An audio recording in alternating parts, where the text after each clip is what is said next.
Assalamu alaikum viewers. My name is Sara and I am a level 1 student at Rehan School Islamabad campus. So viewers, जैसे कि आपको पता है मैं रोज एक प्रोडक्ट स्टॉक के साथ आती हूँ, तो आज मैंने एक प्रोडक्ट स्टॉक का रिव्यू देखा जिसका टॉपिक है the role of ethics in artificial intelligence. तो जो इसके स्पीकर नेम है यानी कि जिन्होंने ये तहकीक लिखी वो है स्टॉर्ट र्यूसियल। वो हमें इस प्रोडक्ट स्टॉक में क्या बताते हैं। में बताते हैं कि जैसे जैसे एआई सिस्टम ज्यादा ताकतवर हो रहे हैं, ये जरूरी है कि इन्हें अखलाकियात के मुताबिक डिजाइन और इस्तेमाल किया जाए। एआई सिर्फ एक तकनीकी टूल नहीं बल्कि ये माशरे और इंसानी जिंदगी पर भी असर डाल सकता है।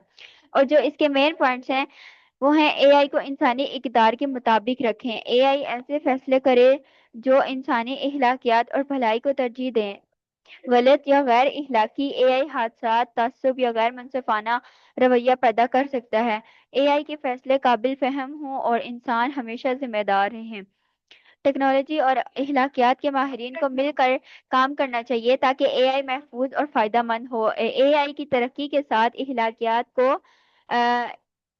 इंसनाम जरूरी है कि ताकि ये महफूज मुनसिफाना और इंसानियत के लिए फायदा मंद हो। ये थी आज की मेरी टेडक्स टॉक के एआई जो होती है वो हमारे, अगर हम उसको सही तरीके से इस्तेमाल करेंगे तो वो हमें फायदा भी दे सकते हैं, और अगर हम उसको गलत तरीके से इस्तेमाल करेंगे तो वो हमें नुकसान भी पहुंचा सकती है। तो ये थी मेरी आज की टेडक्स टॉक। उम्मीद करती हूँ आपको पसंद आई होगी। मिलते हैं किसी नई टेडक्स टॉक के साथ। अब तक के लिए अल्लाह हाफिज। पाकिस्तान जिंदाबाद।